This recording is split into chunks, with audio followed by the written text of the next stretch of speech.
एक राजा था, एक राजा था। वो बाहर, अपने नगर से बाहर पर्यटन के लिए अथवा अपने आवश्यक कार्य के लिए गया था। अब वो बहुत दिनों के बाद जब अपने नगर वापस आता है तो बहुत अच्छे से पूरे नगर में उसका अभिवादन होता है, स्वागत होता है, बहुत अच्छे से उसकी भाव भक्ति से वहाँ के नागरिक लोग अभिवादन करते हैं। और होना भी चाहिए। कोई ऐसे बड़े व्यक्तित्व अगर आते हैं तो उनका अभिवादन होना चाहिए। और फिर तो उस देश का राजा वो स्वयं अपने नगर में बहुत दिनों के पश्चात पुनः आया था। जब वो आया, आने के बाद अपने महल में गया और महल में जाने के बाद अपनी रानियों के पास अलग अलग 4 रानियां थी उसकी। चारों रानियों के अलग अलग महल थे। अब सबसे पहले वो पहली रानी के पास जाता है और पहली रानी के पास जाकर वो क्या कहता है कि हमने आपसे पूछा था, हमने आपसे पूछा था, मैं बाहर हूँ, आने के बाद क्या लेके आऊँ? तो आपने कहा था मेरे लिए साड़ियाँ लाना। तो साड़ियाँ अपनी रानी को उन्होंने भेंट दी और वहाँ से रवाना होकर दूसरे महल में पहुँचे। उन्होंने वहाँ भी यही, आपसे हमने पूछा था, मैं बाहर हूँ और इतने दिनों बाद आ रहा हूँ, तो क्या चाहिए तुम्हें? आपकी अपेक्षा थी कि मुझे आभूषण चाहिए। ये आभूषण से भरा अनेक प्रकार के, नाना प्रकार के सुंदर सुंदर आभूषण वो समर्पित कर दिए रानी के चरणों में। आगे बढ़ गए, तीसरी रानी के पास पहुँचे और तीसरी रानी के पास भी उन्होंने कहा मैंने पूछा था तो आपकी खबर आई थी कि मुझे मिठाइयाँ चाहिए, उस देश की जो प्रसिद्ध मिठाइयाँ हैं वो मुझे ला के देना। तो ये पूरी की पूरी मिठाइयाँ आपके लिए दे रहा हूँ। अनेक प्रकार की, नाना प्रकार की मिठाइयाँ उस देश की उस रानी के पास पहुँचा दी। अब चौथी रानी के पास जाते हैं और जाने के बाद राजा साहब अपनी तीनों रानियों के पास खबर पहुँचा देते हैं, अब आज के बाद मैं नहीं आऊँगा। क्या खबर पहुँचा दी? अब आज के बाद मैं नहीं आऊँगा, मैं अपनी चौथी रानी के पास ही अब जीवन भर रहूँगा। मैं अपनी चौथी रानी के पास ही अब जीवन भर रहूँगा। जब तीनों रानियों को ये पता चलता है तो घबराती भी दौड़ी दौड़ी आती है और राजा से कहते हैं हमने ऐसी क्या गलती कर दी, हमने ऐसी क्या गलती कर दी जो आप अब हमारे पास नहीं आएंगे? तो वो जब मैं बाहर था तब मैंने सबसे पूछा था आपको क्या चाहिए, आपको क्या चाहिए, आपको क्या चाहिए। आपको चाहिए थे वस्त्र, मैंने वो दे दिए। आपको चाहिए थी मिठाइयाँ, वो मिल गई। आपको चाहिए थे आभूषण, वो मिल गए। लेकिन इस रानी ने कहा था मुझे कुछ नहीं चाहिए, मुझे तो सिर्फ आप चाहिए और आपके अलावा कुछ नहीं चाहिए। तो इसको जो चाहिए था वो मैंने दे दिया, आपको जो जो चाहिए था वो मैंने आपको दे दिया। सबके अपने अपने भाव की पूर्ति मैंने कर दी है। तीनों रानियाँ निरुत्तर थी, कुछ कहने को नहीं था। तो यही आज इस विराट अनंत काल के संसार के परिभ्रमण में हमने भी यही किया है। हमने भगवान के सामने जाके क्या मांगा? पत्नी, शादी नहीं हुई हमारी, हमने पत्नी मांगी। हमने क्या मांगा? पैसा मांगा। हमने क्या मांगा? परिवार के स्वास्थ्य की याचना करी। हमने पद की इच्छा करी। हमने पुण्य भी मांगा, पर हमने कभी परमात्मा को नहीं मांगा। पर हमने कभी परमात्मा को नहीं मांगा और इसका भी यही परिणाम आया कि परमात्मा के अलावा अन्य सब कुछ मांगने के बावजूद भी हम भिखारी के भिखारी रहे। परमात्मा को नहीं मांगा, इसलिए हम आज भी भिखारी के भिखारी ही रहेंगे और आगे भी भिखारी के भिखारी ही रहेंगे। आपको बंधुओं एक बात स्पष्ट कर दें, वास्तविकता यह है कि इस दुनिया के समस्त सुख, इस दुनिया के समस्त सुख यदि इमारत के स्थान पर है तो परमात्मा नींव के स्थान पर है। तो परमात्मा कहाँ है? नींव के स्थान पर है। नींव अर्थात क्या? वो जो बहुत बड़ा मकान है, उस मकान को स्थिर अगर किसी ने किया है तो उस नींव ने किया है। तो परमात्मा नींव के स्थान पर होता है। आप विचार करें, भगवान की भक्ति में लीन हैं कि नहीं हैं? अगर भगवान की भक्ति में लीन हैं तो आप नींव का काम कर रहे हैं, और नहीं हैं, आपकी भक्ति, भगवान के प्रति श्रद्धा, भगवान के प्रति कैसी होनी चाहिए? तो मैं बताता हूँ, किस प्रकार की होनी चाहिए। धनंजय कवि का आपने नाम सुना होगा, सुना है, विषापहार स्तोत्र के कर्ता। वो भगवान की भक्ति में लीन थे और ऐसे लीन थे भगवान की भक्ति में कि किसी से कोई मतलब नहीं क्या हो रहा है क्या नहीं हो रहा है। उनके सुपुत्र को, कुल रत्न को, एक ही बेटा था, एक ही बेटा, और उसको सर्प ने काट लिया। सर्प चढ़ता गया।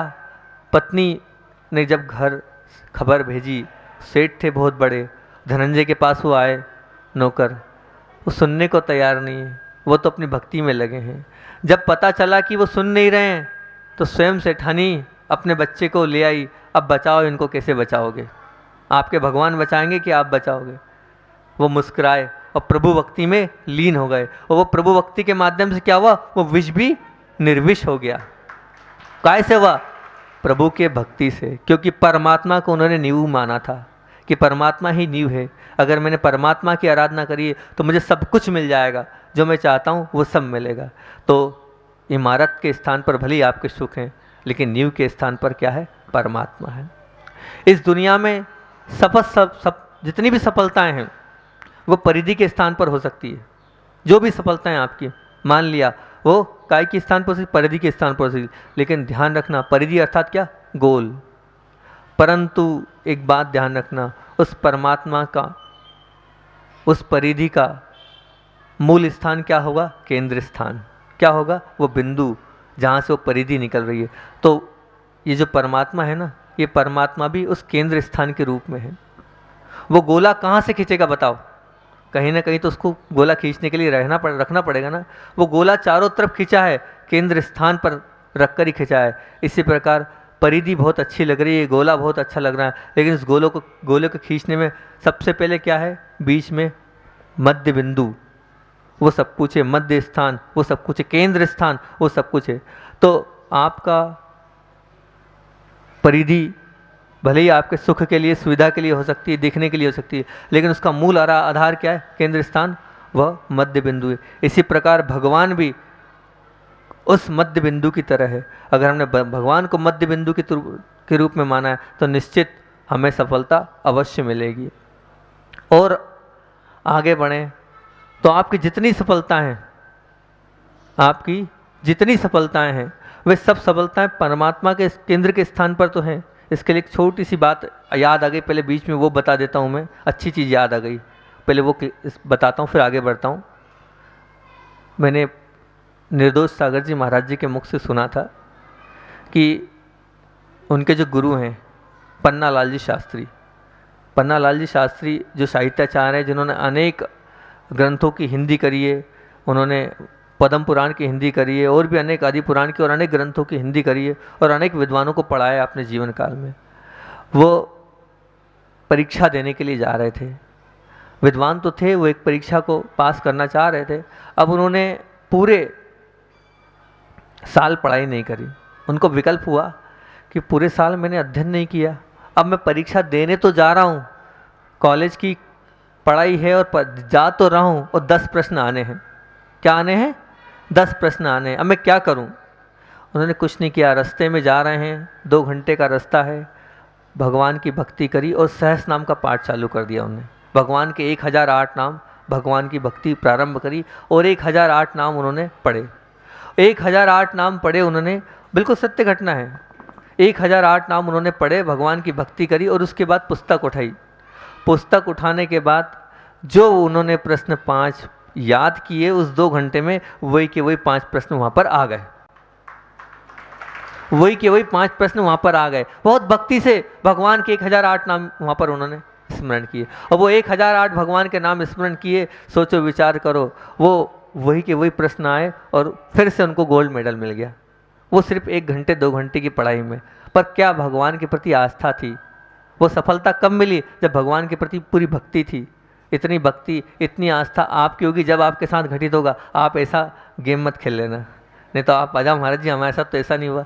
अंदर से उतनी शक्ति, उतनी भक्ति, उतनी आराधना आपकी होगी, तब सब कुछ होगा। इस बात को ध्यान रखना। इस दुनिया की समस्त अनुकूलताएं यदि वृक्ष के स्थान पर है, इस दुनिया की समस्त अनुकूलताएं यदि वृक्ष के स्थान पर है, तो ध्यान रखना परमात्मा बीज के स्थान पर है। कहाँ है परमात्मा? बीज के स्थान पर है। परमात्मा कहाँ पर है? बीज के स्थान पर। क्यों बीज के स्थान पर है? बीज नहीं होगा तो पेड़ होगा क्या? नहीं होगा ना। तो अनुकूलता जब मिलेगी जब आप परमात्मा की आराधना करोगे, परमात्मा की भक्ति करोगे, परमात्मा के पास जाकर बैठोगे, तब मिलेगी आपको वो शांति, वो भक्ति। तो अब समस्त इस दुनिया की समस्त हर व्यक्ति को चाहिए कि हमें ये चाहिए, वो चाहिए, इस प्रकार की मांग है हमारी। लेकिन वो सब मांग कब पूरी होगी? जब हम परमात्मा को बीज के स्वरूप में स्वीकार करेंगे। हम पद्म पुराण के उस कथानक पर चलते हैं। तो पद्म पुराण में आपने देखा सीता को कहाँ भेज दिया गया? वन में भेज दिया गया। वन में भेज दिया गया, लेकिन उस प्रतिकूलता से उसे कोई विकल्प नहीं था। क्यों? क्योंकि उसके पास तो उसके हृदय में परमात्मा विराजमान थे, और उन परमात्मा के विराजमान होने से और उस भक्ति से उन्होंने उस जंगल में भी सब कुछ भला होता चला गया, और दो दो पुत्र लव और कुश को भली भांति सब उसका निर्वाह किया। तो किस बेस पे किया? कोई नहीं था उसके पास तो, लेकिन परमात्मा थे। जब उनको जंगल में छोड़ा गया तो एक ही बात सीता ने कही थी। क्या कही थी? आपको ध्यान है? पद्म पुराण की सबसे अच्छी बात है वो बात आचार्य श्री हमेशा बोलते हैं। तब सीता ने एक बात कही थी, जो छोड़ने आया था उससे कहा था, उस रथवाहक से, कि लोगों के कहने से मुझे तो छोड़ दिया, पर कभी अपने जैन धर्म को मत छोड़ना, कभी परमात्मा को मत छोड़ना। मैं भी आपसे यही कह रहा हूँ कि उस सीता ने जैसे धर्म को नहीं छोड़ा, परमात्मा को नहीं छोड़ा, आप भी कभी धर्म और परमात्मा को नहीं छोड़ना, तो आपका अपने आप कल्याण हो जाएगा। इस दुनिया के समस्त आकर्षण पदार्थ यदि सागर के स्थान पर है, अर्थात सागर के स्थान पर है, तो परमात्मा चंद्र के स्थान पर है। चंद्र के स्थान पर परमात्मा, हाँ। कैसे? तो उस सागर में भी अगर कुछ उथल पुथल होती है तो चंद्रमा कर देता है। कैसे कर देता है? ज्वार भाटे से कर देता है। कर देता है ना। जो चीज़ आपको चाहिए वो सब कुछ मिल जाएगी। कब मिलेगी? जब आप परमात्मा पर श्रद्धान करोगे, परमात्मा पर भक्ति करोगे, परमात्मा के आराधना में लग जाओगे और मांगोगे ऐसा जो आपके मोक्ष को दिलाने वाला हो। मेरे जीवन से जुड़ी एक घटना आपको सुनाता हूँ।